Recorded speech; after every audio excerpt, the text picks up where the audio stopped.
Kalau kita pencatatan ekspor itu mengakibatkan masyarakat yang 1,2 juta orang ini mengalami penetesan dari ekspor, maka kita akan menjadi masyarakat yang memiliki berpendapatan tinggi. Tata kelola pertambangan seperti apa yang diharapkan oleh masyarakat sehingga mampu membawa dampak akselerasi pembangunan dan kesejahteraan masyarakat?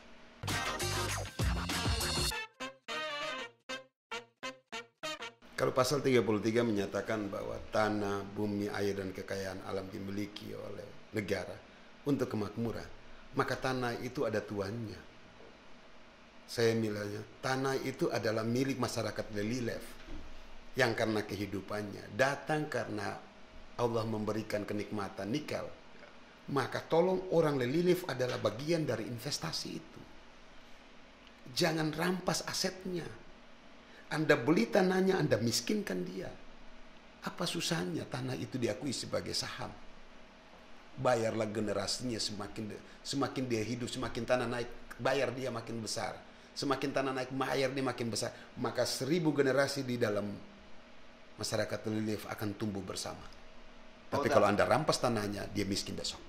Anda melihat bahwa kepemilikan saham oleh warga sekitar itu bisa memungkinkan? Rohnya kan ada. Anda baca di Undang-Undang Dasar. Kan bumi kekayaan alam itu dikuasai oleh negara untuk kemakmuran rakyat. Kenapa dibilang untuk kemakmuran rakyat? Karena negara tahu ada yang tempatin itu tanah.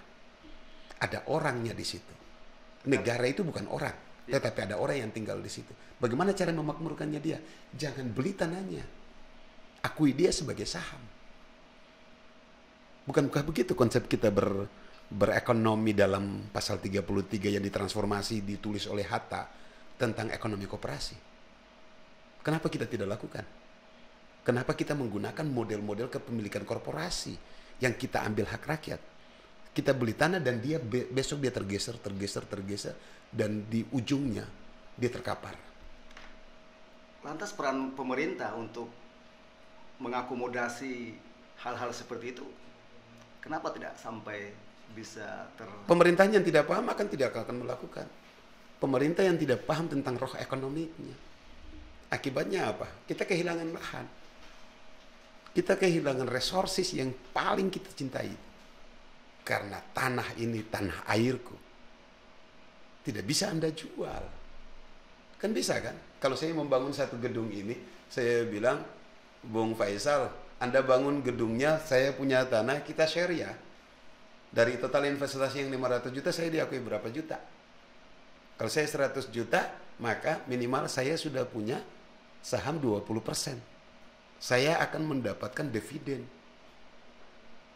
Jangan beli tanah saya. Faktanya model atau formulasi yang seperti itu tidak diterapkan oleh pemerintah untuk investor pertambangan. Itu yang masalah kita di sini. Karena itu bisa jadi pemerintah yang tidak Pancasilais.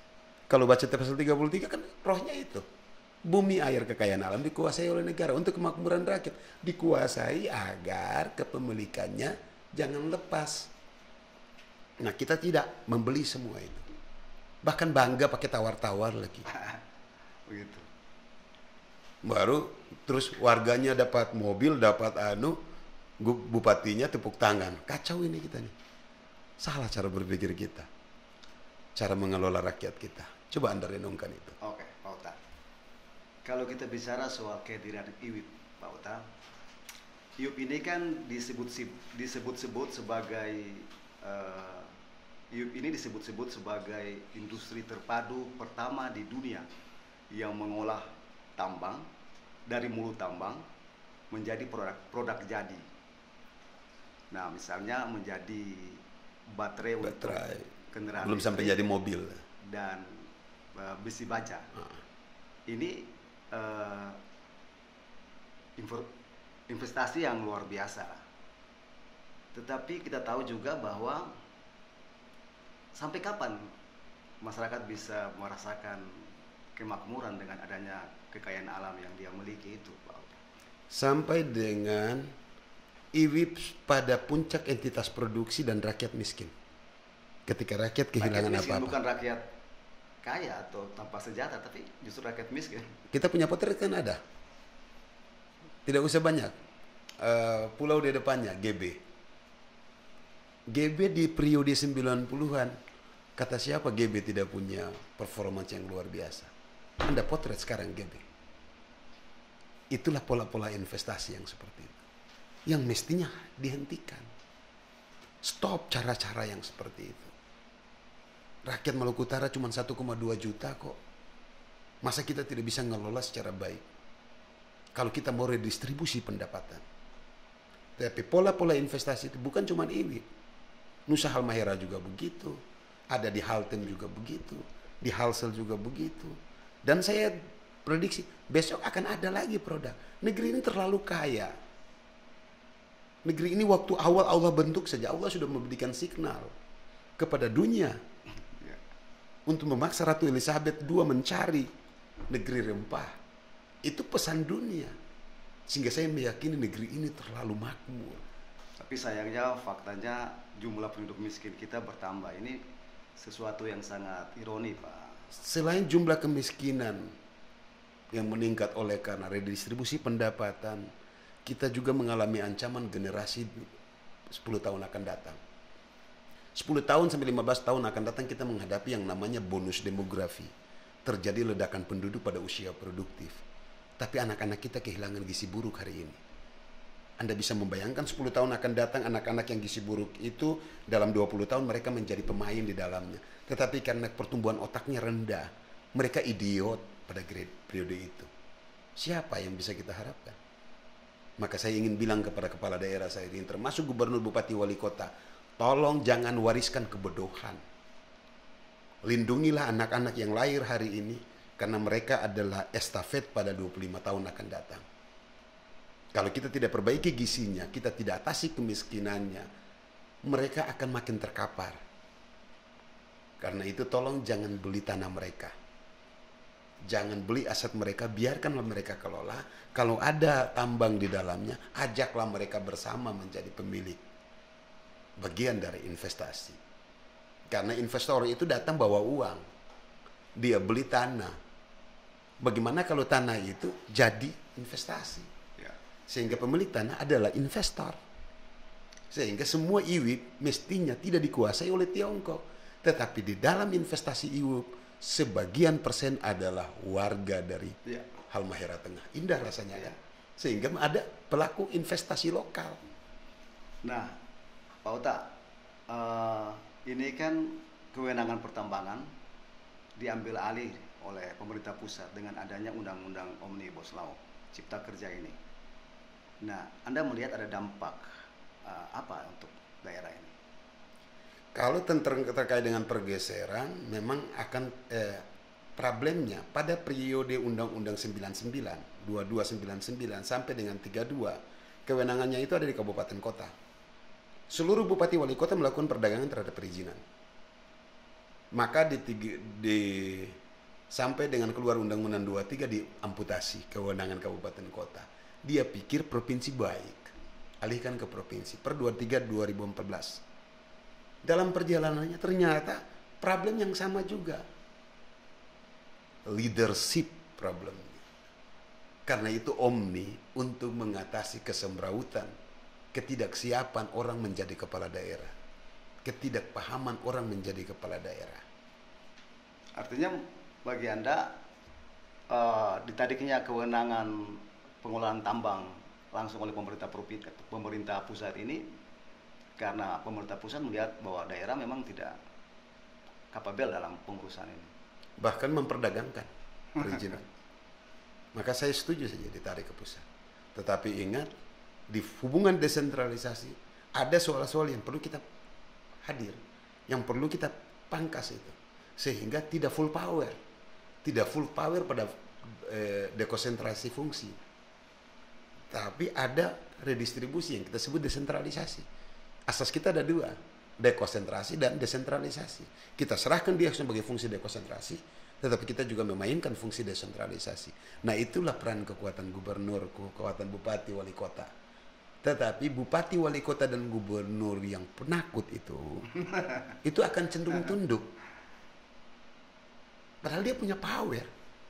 Nah, cenderung tunduk ini Pak Ota, ada kesan dalam tanda kutip bahwa perusahaan tambang ini di-backup oleh kekuasaan. Nah, ini yang Kekuasaan yang mana? ya Kalau kekuasaan kelas menteri, menteri itu cuma diangkat oleh presiden. Kekuasaan yang full itu ada pada gubernur, bupati, wali kota, diangkat oleh rakyat dalam mekanisme pemilu.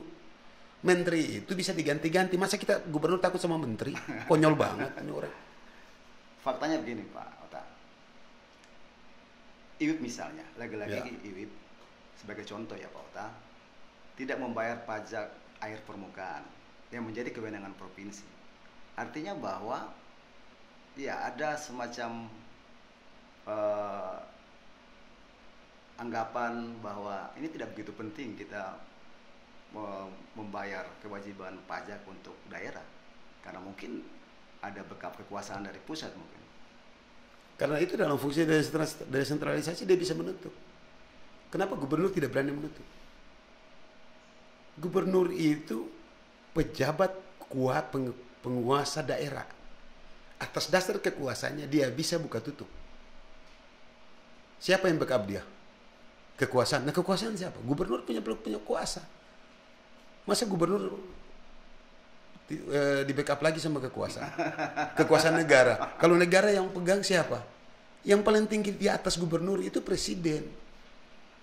Bukan menteri. Masa gubernur takut sama menteri? Maka caranya apa? Perintahkan menutup.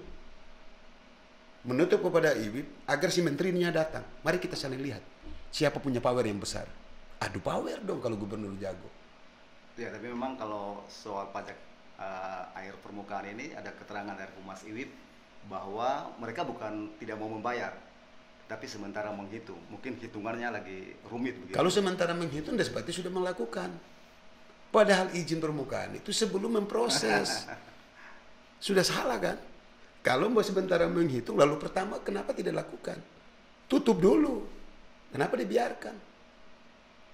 Kalau perusahaan-perusahaan kecil, gubernur hebat sekali. Minta satpol, bupati minta satpol, datang. Faktanya, bacamu. Ya. Kalau orang kecil jago, gubernur, bupati, wali kota, sok hebat, sok berkuasa. Berhadapan pengusaha besar, nyali kecil lari dibawa ke tiak ibunya. Iya, Kan menyakitkan kita. Iya. Masa kita pilih pemimpin penakut? Ya. Kota saya ingin kembali lagi bahwa ekonomi kita ini tumbuh, tapi penduduk miskin kita juga bertambah. Ini data dari Badan Pusat Statistik. Nah, bagaimana supaya ekonomi kita tumbuh, rakyat juga sejahtera? Kalau kita mau, hari ini adalah proyek besar dari negara ini adalah pemulihan ekonomi. Negara mengucurkan banyak uang ke daerah dalam fungsi fiskalnya ada sekitar 10 triliun yang tersebar di 11 pemerintah daerah. Ada dana untuk KUR yang plafonnya juga sekitar 2 triliun. Ini uang segar semua. Tapi kalau kita salah kelola, uang satu pulau pun kita habisin tak bernilai apa-apa. Tapi kalau kita cerdas mengelola, kita bisa mengefisiensikan. Saya contohkan, paling sederhana, di barang dagangan, di retail kita. Harga termahal di Indonesia kan Maluku Utara urutan ketiga. Pak Faisal lihat sama-sama, kita baca data itu setelah DKI, Papua, dan kita. Problemnya di mana? Logistik. Harga kemahalan. Karena jaringan logistik. Sekarang negara menyiapkan tol laut. Masa kita tidak bisa kalahkan Indomaret sama Alfamart untuk membentuk satu harga satu Maluku Utara dengan memanfaatkan BUMDes. Lalu kita bentuk dia menjadi BUMDes Mart di seluruh desa, di 1000 desa. Kita bisa kalahkan Indomaret, kita bisa kalahkan Koan. Dan kita punya networking. Desa punya dana. Masing-masing desa kita hanya butuh 200 juta untuk bikin satu warung kecilnya dia di desa. Yang dia bisa berkolaborasi dengan warung-warung mama-mama di desanya. Itu dikomandokan oleh kabupaten kota. Untuk membuat jaringan kabupaten kota ke desa. Provinsi, ambil dari Surabaya masuk. Lalu kita turunkan harga. Itu gubernur jempol. Karena dia menurunkan 10% sama juga dia menyelamatkan 1,5 15.000 penduduk miskin yang tumbuh pada tahun 2020. Karena problemnya daya beli.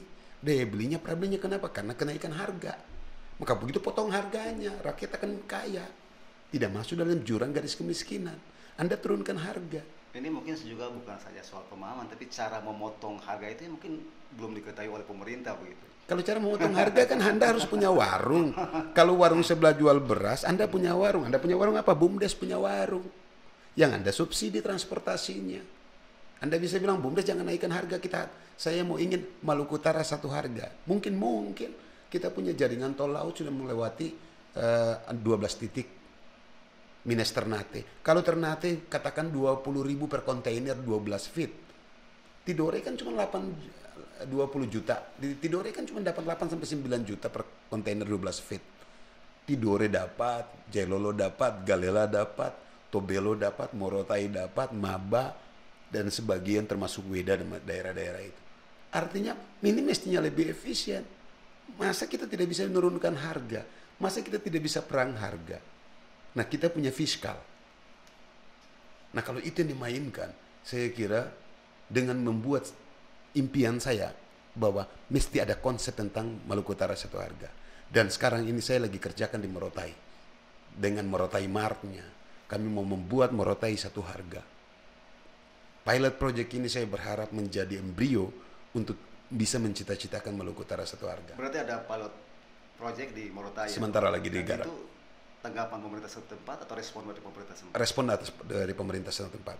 Sehingga saya bermimpi Anda beli rokok di Weda sama dengan Anda beli di Morotai, dan sama juga Anda beli di Taliabu.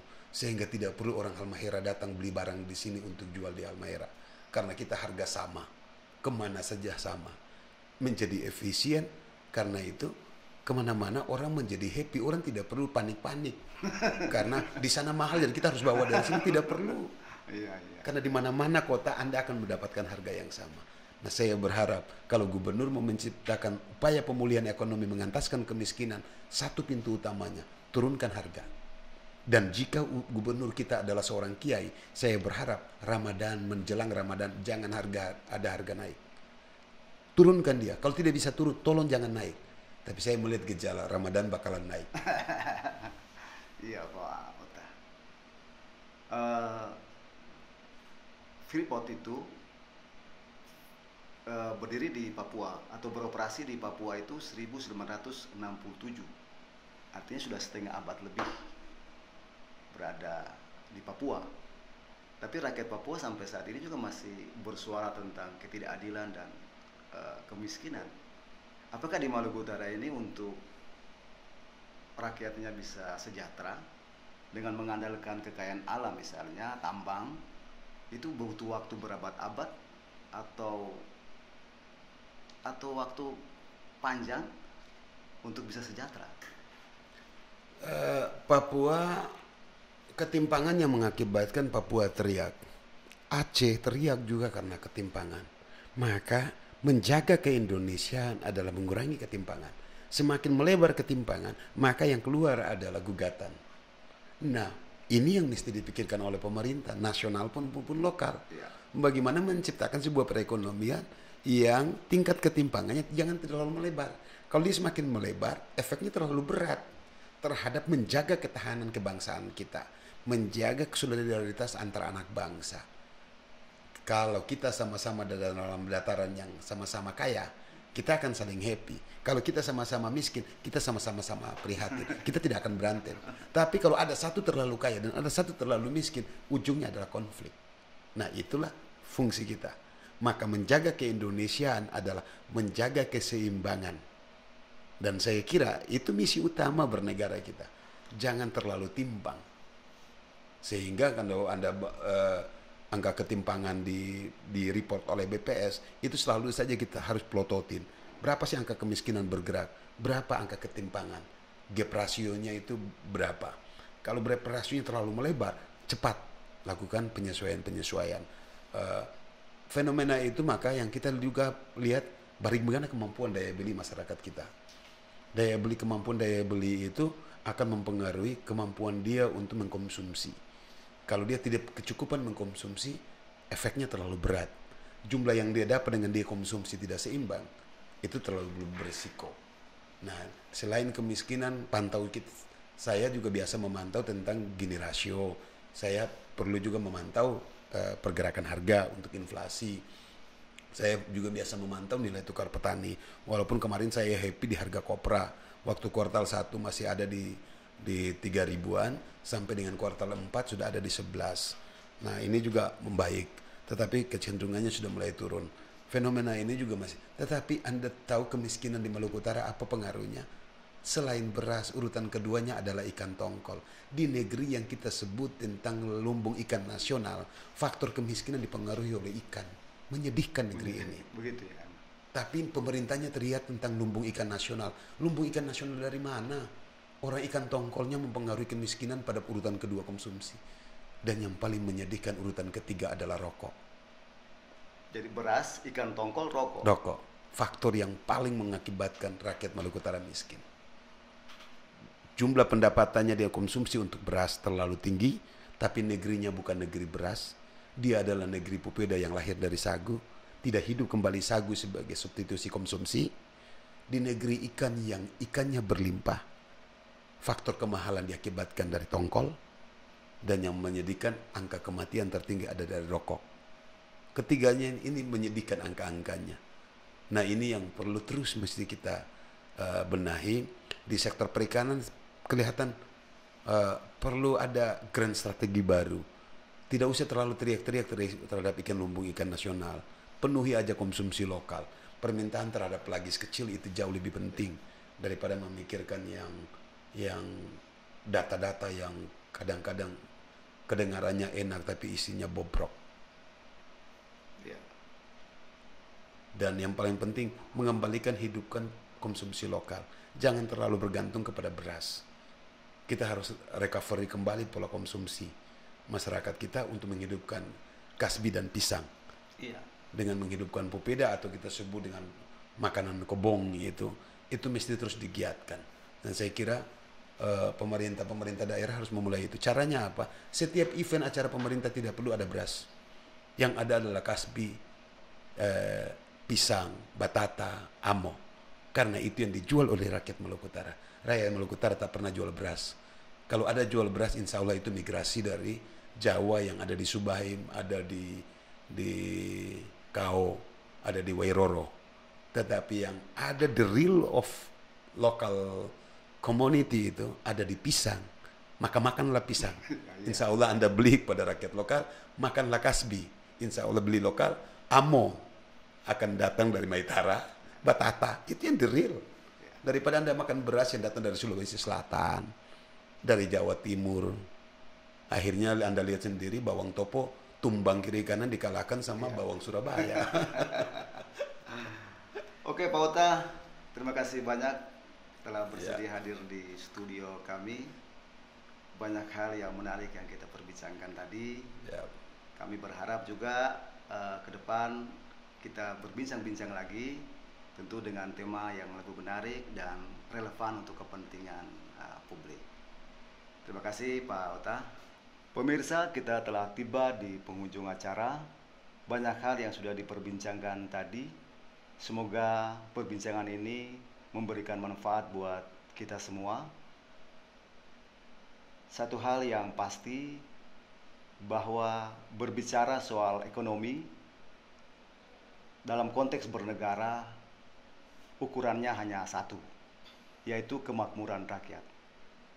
Sampai jumpa, kita bertemu di lain waktu. Wassalamualaikum warahmatullahi wabarakatuh. Subah sesalam, syukur dofu-dofu.